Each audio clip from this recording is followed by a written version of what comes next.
Hi there, my name's Steve Packer, PGA professional down here in Dorset, England at the Dorset Golf and Country Club and Resort. I first of all really want to welcome you to my online short game course. A really exciting course to be able to deliver, because I know that this information here can save every single person at least one shot around the greens, and that does equate to one shot off of your handicap for a round of golf. So really excited by this information, mostly because short game doesn't require any specific physical prowess. You don't need to be physically strong like you do to be able to hit a golf ball 300 yards. Everybody has the opportunity and has potentially the ability to be the best short game player in the world. All you need is imagination and the other things I'm going to be able to talk to you about today to control your contact, control your trajectory, and obviously therefore control your spin. And that's going to be key in getting the ball to do what you want it to do on the putting green. So very excited to get going delivering this course. We're going to start with the basic, we're going to then go through to the more advanced, and you can use as much or as little of it as you want to help with your game. So let's get going. I've got some great information here for you.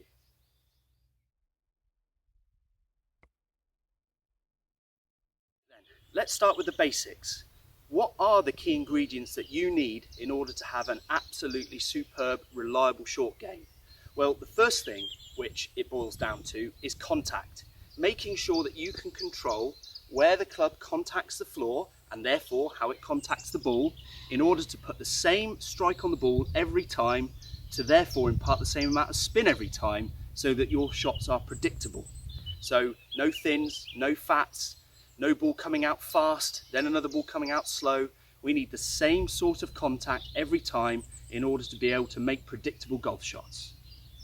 The second key thing that you need to have a controllable, good short game, the second ingredient, is trajectory control. Now, that's the ability to be able to hit the ball low and therefore normally more running, or hit the ball medium trajectory and get it to stop relatively quickly, or to hit the high ball and get the ball to stop on a dime. And having control over trajectory with the contact is absolutely imperative in controlling how far the ball goes, purely because not only is the ball going to roll further if the trajectory, for instance, is lower, it's also going to fly potentially a little bit further in the air. If you put all the energy or the same amount of energy into a ball and you hit it very high, the ball's going to spend all of its energy going up in the air, and therefore it's going to come down again and stop. And that's going to make the ball, depth-wise, land a lot closer to you and stop a lot closer to you than it would have if it was a lower trajectory. So trajectory control, massively important in making sure the ball does what you want on the greens. And finally, a combination of those two things is spin. So obviously spin is definitely a product of the trajectory, therefore the club face, the way the club faces hit the ball, the trajectory of the ball, and the contact of the ball. And those two together combine to create an amount of spin produced for the golf shot. So you need to be able to have a solid contact and have a way of repeatably controlling the trajectory or producing the trajectory that you want in order to have control over that golf ball around the greens. So those are the key ingredients to begin with of a short game. Moving on from there, you need to then use that strike and use that trajectory to be able to control how far away from you that the ball lands, and therefore obviously it's going to react in a certain way as it does land, depending on the trajectory that you've chosen. But you need a way of actually then controlling how far you hit the ball and having control on where it lands. Once you've got the control of where it lands, then really you need to start testing yourself, putting yourself in situations where you feel pressure to enable you to be able to perform like this when you do get up against it on the golf course. So you can see that there is a progression there in improving and developing a short game. It starts with trajectory and contact. It then moves on to depth, controlling where the ball lands, and it then moves on further to testing that control of contact, the control of trajectory, and the control of where you land the ball in a pressure situation. And if you can do those three things under pressure, then your short game is going to be really, really solid and reliable and save you lots of shots around the golf course.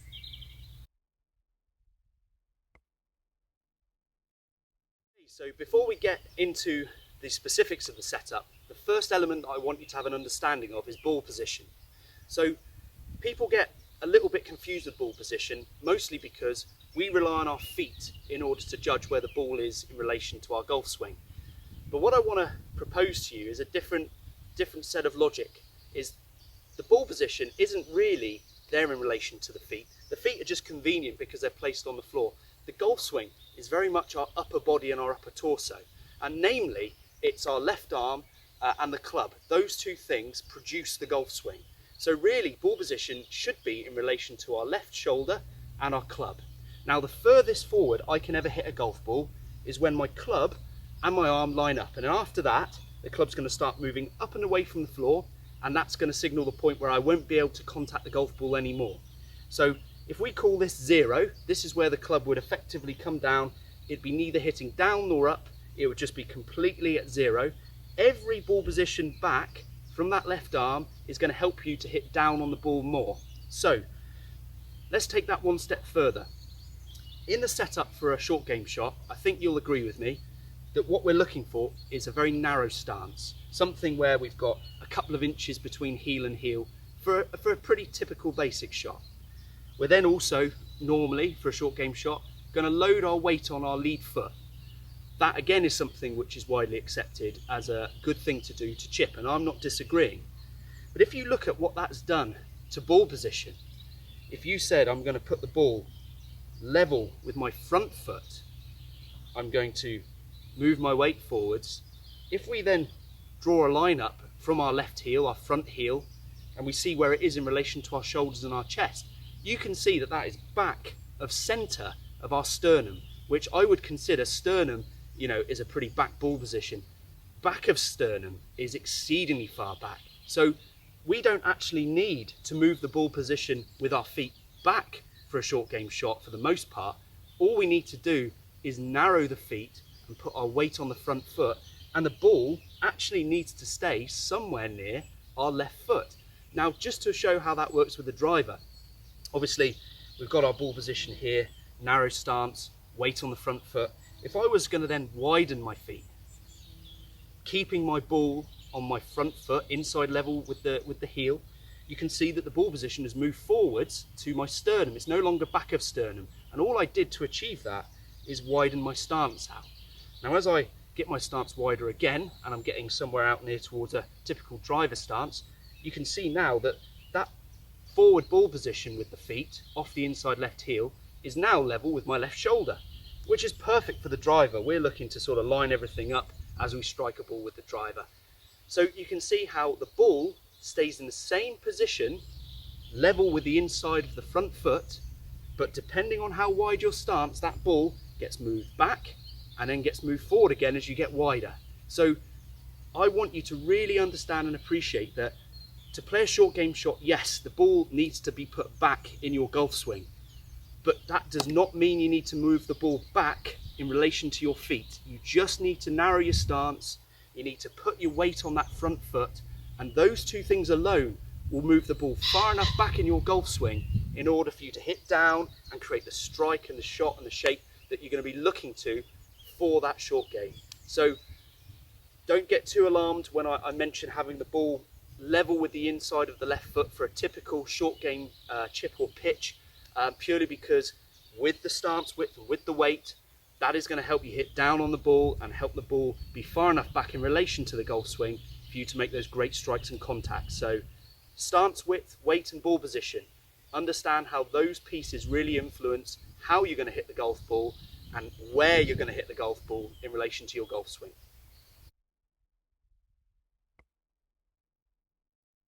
So we're now at the point where we're going to talk about changes that we need to make in the setup in order to chip the best, hit the pitch shots the best. And I'm going to be talking initially not about a specialist shot, just your bog standard, medium flighted chip shot, pitch shot, approach shot into the green for your short game. So a couple of things that are very important.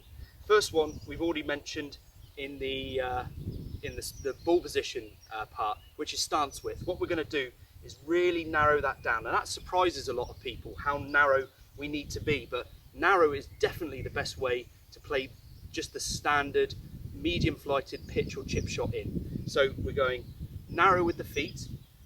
We're also going to turn the lead toe out. Now that's important because what it does is it gives us room in order to turn, to move onto our front foot into the finish. And if that toe is too straight, that first toe, it makes us stand up and it's going to make us become too active with our wrists. So turning that toe out allows our turn to continue. And I would even go as far as to say, if you did feel like you struggled a bit with mobility, pulling that left foot back as well. So not just turning the toe out, but also pulling it back is also going to help you to have more range of motion as you come through. So don't worry too much about the orientation of your feet or where your foot is. It's more the width of the stance that is important, okay, that's going to really help you to make great contact, consistent contact with those short game shots. So we've got the narrow stance, we've got the toe turned out. Ball position we've talked about. For the bog standard pitch or chip shot, it's going to be inside left heel. So I know that's off your front foot, but as we've just discussed, with the stance width change and also with maybe 70 or 80% of your weight shifted onto your left foot, that is going to be a backward ball position. So very important that that ball's off the front foot. As I just said, weight 70-30 on the front, 80-20. That's going to represent roughly what you want to have leaning on that front foot. And then the one big one which is very, very, very important, which a lot of people, they don't realise, is actually distance from the ball. Now it's so important that your distance from the ball is massively reduced. We want to stand much more on top of the ball, much closer to the ball, and the reason for that is it's going to give us a lot more control.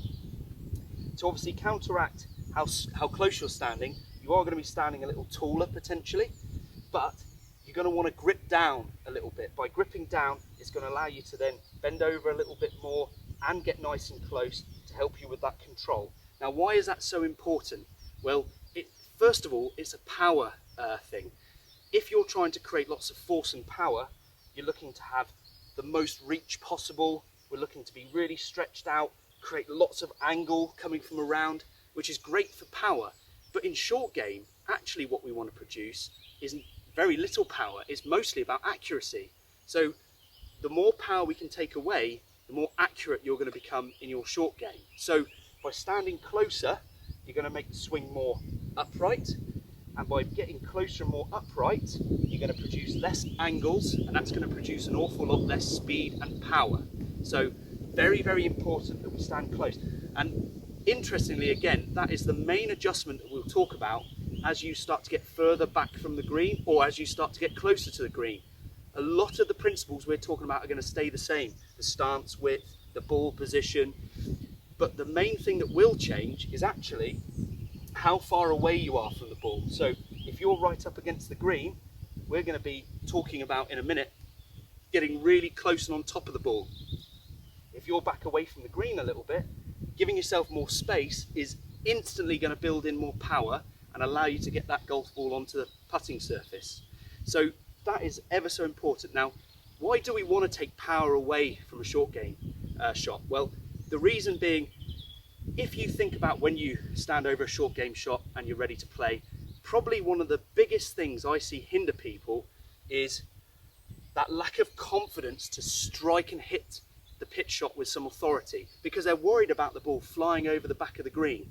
So if you can take power away from somebody, which means they have to make quite a long swing in order to hit the shot, then that's going to give them confidence that they can swing longer and hit harder because the ball's going to come off soft. If you stand well away from the ball, big reach, you're going to want to make a very short swing because there's going to be lots of leverage and power built into that action, and you're going to have to try and take away force, and that's going to get you more negative. It's going to make you quit on the shot, and it's going to make you a very, very tentative chipper. So just to sum up those changes in the setup that we're looking to make for the typical short game shot: close feet, ball position off the front, weight on the front foot. From down the line here, standing much closer to the ball, maybe a touch more upright, gripping down the club to help you with that.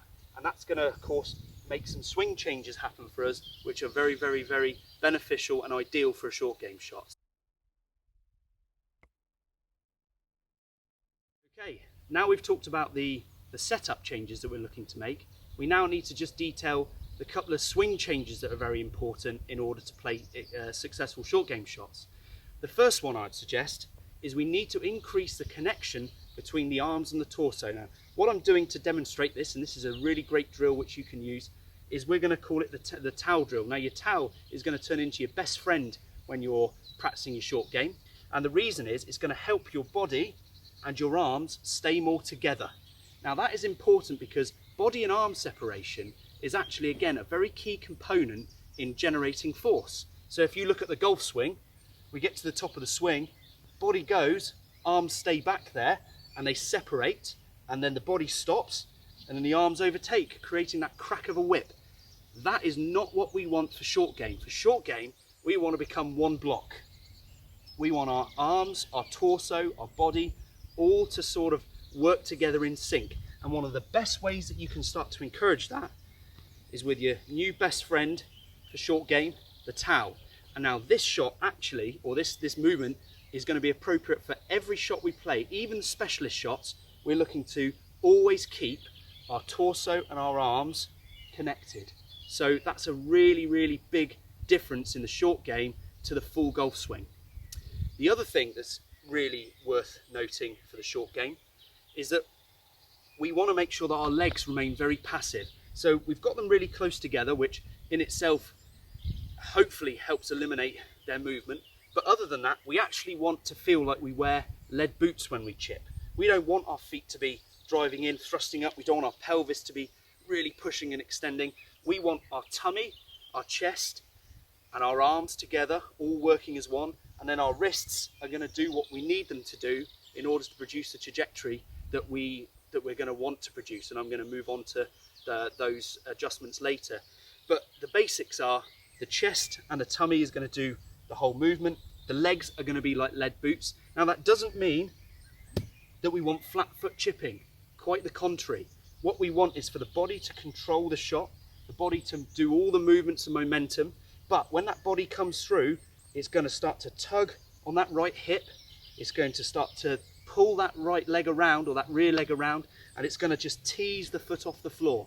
So I always want you to sort of imagine we get some Velcro, we put it on the bottom of our foot, we stick that Velcro down, and on the way through, we almost want to just tear the Velcro off and away from the ground, but never thrusting away, never driving away and coming away aggressively. The shot is going to be very much in the upper body, not in the legs at all, and that's going to mostly control the swing for you in the short game shots. Okay, so another great drill that you can use to actually help you feel the body staying connected and the wrist cocking and uncocking is this arm drill, where we grip the club with our dominant hand, so being right-handed, my right hand. We get set up normally, as we sort of talked about already. We get our front hand, our leading hand, and we put it on top of our bicep, and that sort of holds this unit in here. So we're sort of really trying to hold this unit together. And then what the goal's going to be is to hit shots literally just hinging and unhinging, and using our body to hit the shot along with that. So it's that turn, hinge, turn, unhinge. You can see how it creates that really connected together golf swing, and it will really help you to learn how to feel that loading and then unloading into the floor whilst your body stays really connected. And that's going to really help with controlling the bottom of the swing. It's going to help control the connection that you've got, and it's going to really help you with that idea and understanding of body and then throw and letting the club do the work, feeling the weight of the club unload and clip the ball away. So give that one a go. If you're struggling with the towel drill, no towel, one arm across, hold it all in together, turn, load, turn, unload.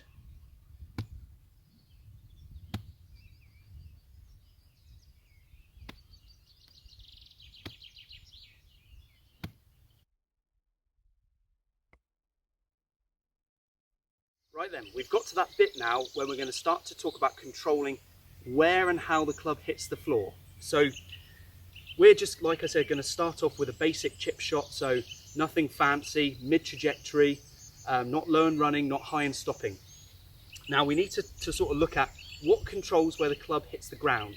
Now I'm going to suggest to you that if your arms are anchored to your body, which is going to obviously take away leverage and also take away some of their independent movement, there's going to be one thing that primarily controls where the club hits the ground, and that is this upper body. Okay, so just to obviously show you really basically, if we get our upper body forwards, you'll see I can hit the ground forwards. If I get my upper body backwards, you'll see that I'll hit the ground further back. So wherever this is where we're going to strike the floor. So one suggestion I'm going to make to you, obviously doing lots of chipping with the towel under your arms, really good idea, but when you actually play your shot, I want you to feel as though your chest turns over the ball and finishes almost feeling like it's outside of your heel and foot base. And what that's going to ensure is that your chest has moved over the top of the ball. It's really encouraged the club to hit the ground more forwards, and it's going to make a really great contact rather than hitting the ground early. So the two things really which I see over and over again, and they come from the same thing, I see lots of thin shots and I see lots of fat shots. Both of them come from the torso being too far back. Both of them mean the club's come into the ground early and then it's on its way up as it finds the golf ball. Either coming in early, like I said, and clunking the ground, or coming in early, missing the ground and catching the ball on the way up. Those two things can both be negated by making sure your torso moves over the top of the ball. So just to demonstrate that here, we've got the narrow heels, we've got the toe turned out, weight on the left, I've got the towel feeling underneath my arms, I'm standing a little bit more on top of the ball, and then from there I'm going to really ensure that I don't use my arms independently at all, and I'm going to try and get my torso to move over the top of the ball and finish forwards. Okay?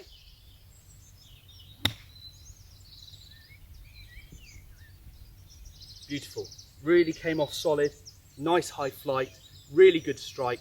Very, very, very excited by the contact that was produced there. And it all came from obviously the setup changes and obviously the arms staying on the body, but that key ingredient to controlling where that club hits the floor is where is your chest as you're coming into the ball. And if you struggle with contact, you want to put a lot of focus on where your chest is as you're coming down to hit and where your chest finishes. Very, very, very vital for contact. Give it a go and see how your contact improves.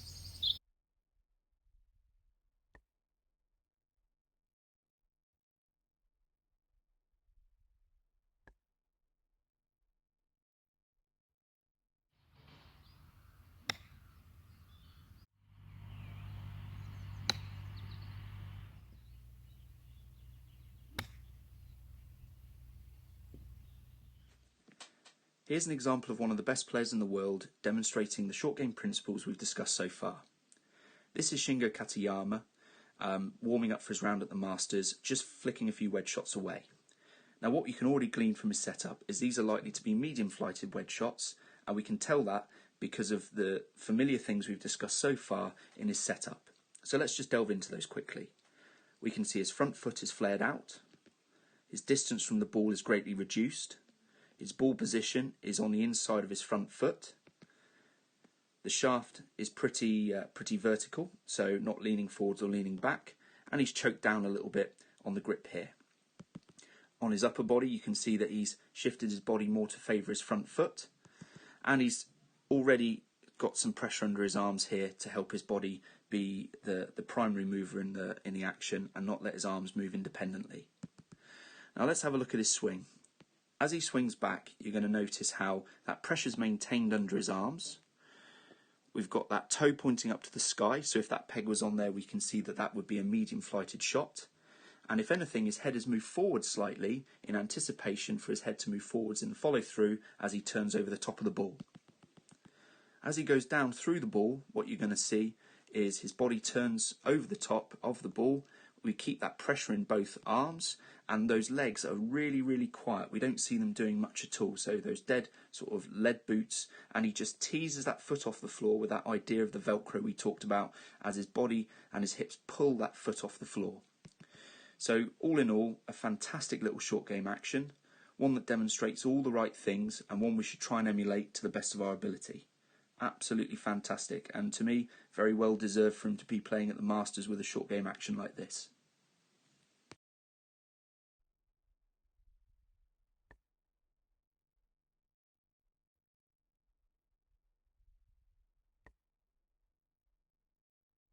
So, how should you start to practice all of these shots and all of this different setup change and these different swing ideas?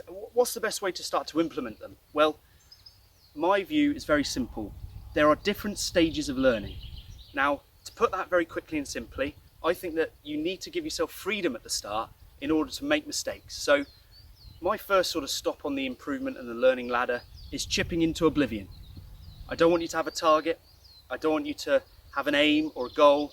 All I want you to do is set up, give yourself some room, play the shot and swing freely, whether that's the low, the medium, or the high, and chip into oblivion. Revel in the strike. Work on getting the right shape and trajectory to your shots. Just enjoy striking some golf balls. No pressure, no outcome required. Just flick the chips away. And eventually that freedom will lead to you getting some success. Now, once that success becomes a bit boring, so you're just flicking shots away and it's all very nice and pretty and you can produce your shot that you're looking for, that's the time to add a landing zone. So the towel, for instance, go put out the towel, put it on the floor, see if you can get the ball to either stop by it or land on it, but give yourself an aim. Nothing more, no goal at the end, apart from just trying to land the ball on that towel or target. When that becomes easy and straightforward, that's the time to add some pressure in. So that's when we're talking about our towel torture, our pressure ladder, ladder of doom. That's when we want to start to put ourselves under pressure and try and maybe force some errors, by making ourselves feel uncomfortable about the situation that we have to perform. And that's what's going to help you build that confidence that once you can perform under that pressure, once you've introduced that pressure and see your scores improving in those situations, that is going to give you the real confidence that you can use it on the golf course, commit to these shots when you need to play them, and you will see those scores coming down on the golf course as you chip and putt your way around an awful lot better.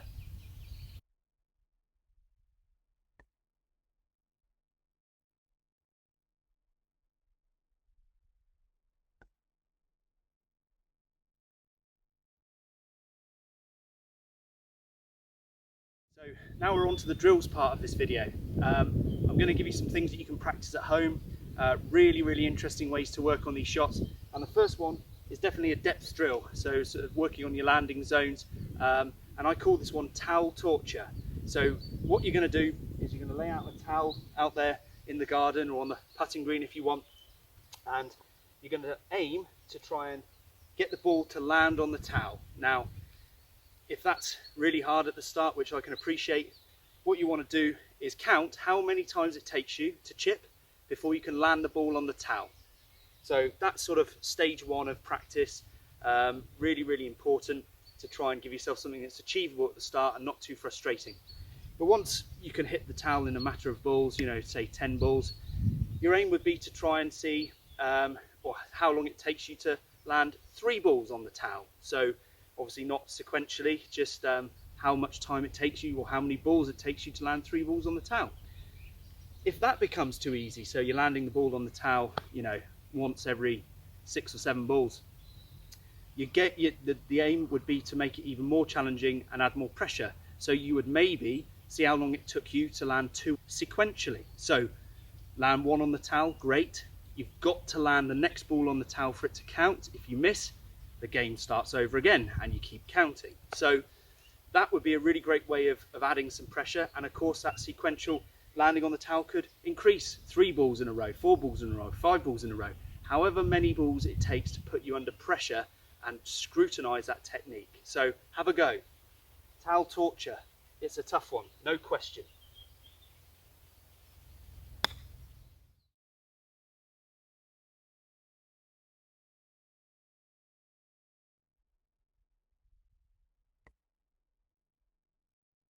So we've come to the end of our short game session, our short game course.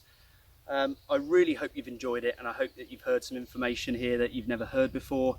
Obviously I've got plenty more on top of this if you did want to come and learn some more, but this sort of forms the basics for me of what a short game needs, the key ingredients.